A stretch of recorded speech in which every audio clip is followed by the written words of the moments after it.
Je t'appelle mon Dieu, car tu peux me répondre. Écoute-moi, entends ce que je dis. Garde-moi comme la prunelle de l'œil, sois mon abri, protège-moi. Frères et sœurs bien-aimés, bonjour, bonsoir.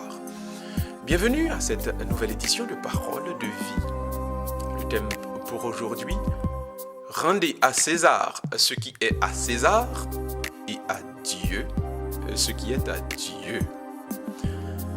Alors, un pile dans nous inquiété, révolté, des fois fâché, par rapport à qui est-ce Noé qui prend le bâton de commandement, qui est-ce qui est au pouvoir, qui est-ce qui a dirigé.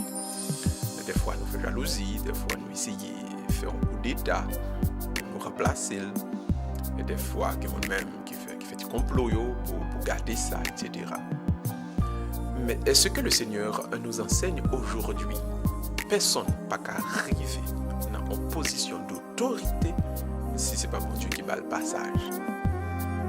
Nous devons comprendre que bon Dieu pas forcément utiliser un monde qui croit pour les mettre dans une position d'autorité. Les utiliser n'importe qui a besoin de délivrer petit. Il y a un monde qui a prié aujourd'hui, il y a un monde qui a cherché. Pour le délivrer, bon Dieu est capable de faire. Il y a un monde, un chef, un roi, sorti bien loin. On ne fait pas qu'il y ait magie. Nous regardons bien ce qui passe. Nous sommes donc aujourd'hui dans le livre dans l'évangile plutôt, selon Saint Matthieu. Saint Matthieu, l'évangile selon Saint Matthieu d'aujourd'hui, chapitre 22, versets 15 à 21, il dit donc, en pile monde vini pour être capable de prendre Jésus dans un piège. Alors, qu'est-il arrivé? Il dit Jésus, est-ce que nous avons payé un impôt à l'empereur César, oui ou non? Jésus dit, rendez à Dieu ce qui est à Dieu, mais rendez à César ce qui est à César. Et qu'est-ce que le Seigneur Jésus voulait faire à ce moment-là? Le Seigneur Jésus donc voulait faire écho à ce qui s'est passé. Et puis Jésus-Christ répond, monsieur les pharisiens, donnez à César ce qui est à César, mais rendez à Dieu ce qui est à Dieu. Ce que Jésus-Christ fait ici, il y a une reconnaissance spirituelle, une reconnaissance divine à ceux qui sont en position d'autorité. Maintenant, Jésus-Christ donc a fait écho à ce qui s'est passé et à partir du prophète Isaïe.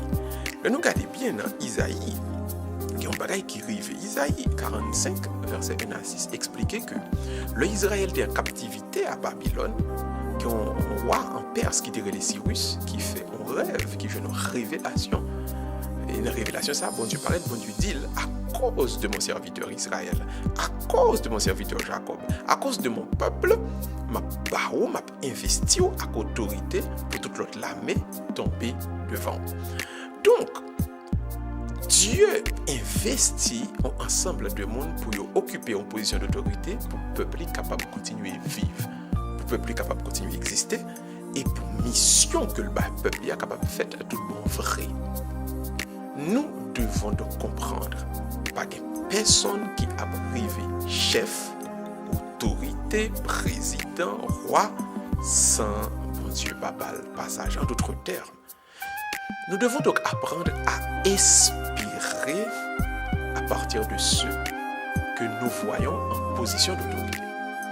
Chaque fois nous voyons que gagnent des chefs, chaque fois nous voyons gagner un ensemble de monde qui occupent en position, ça nous-mêmes nous gagnons pour nous faire.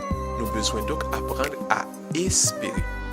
L'espérance par rapport à ceux qui occupent des positions d'autorité, c'est une foi inébranlable en Dieu comme maître de l'histoire.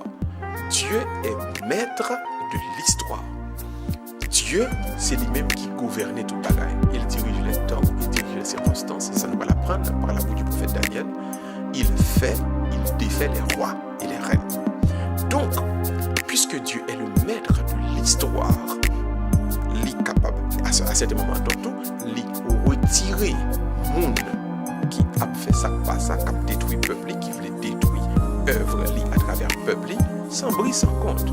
On a beaucoup de nos autres, donc, à certain moment, les vignes font une maladie folie. Et puis, regressé, l'empire babylonien regressé, et Cyrus entré à Babylone sans que le pas râler épée, on dit dans le langage contemporain, ça nous a attiré.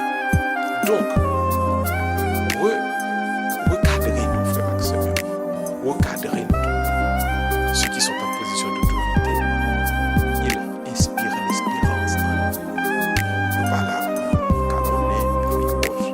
Nous là donc pour permettre que l'œuvre de Dieu, la mission que le Seigneur nous a confiée, que l'il fait, sans bruit, sans compte.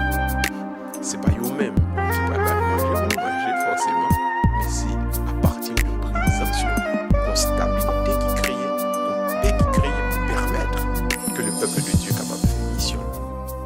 Espérez à partir de vos leaders, et non pas mettez-nous en composition pour nous en compte ou bien pour nous bouer roche tout le temps. L'espérance, voilà la vertu qu'il faut pratiquer par rapport à ceux d'entre nous qui occupent une position d'autorité. Et pour vertu, ça qu'a entré dans vous-même, avec ma vidéo. Fais mes yeux entrer dans vous-même et nous allons ensemble prier le Seigneur.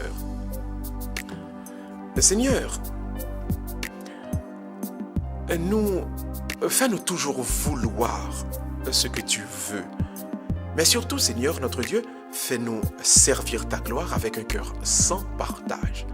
Nous te prions par Jésus-Christ, ton Fils, qui vit et règne avec toi et le Saint-Esprit, car il est Dieu pour les siècles des siècles. Amen. Espérez à partir de vos leaders. Voilà ce à quoi l'Évangile nous invite aujourd'hui. Tout le monde qui occupe une position, c'est parce que le ciel va l'y passage. On nous apprend à espérer à partir de présence pour nous capables nous-mêmes faire mission que mon Dieu confie nous. Nous avons cassé rendez-vous avec vous pour la semaine prochaine. D'ici là, restez avec la paix, bon Dieu, et n'oubliez jamais, à Dieu seul soit la gloire. Bye bye tout le monde, à la prochaine.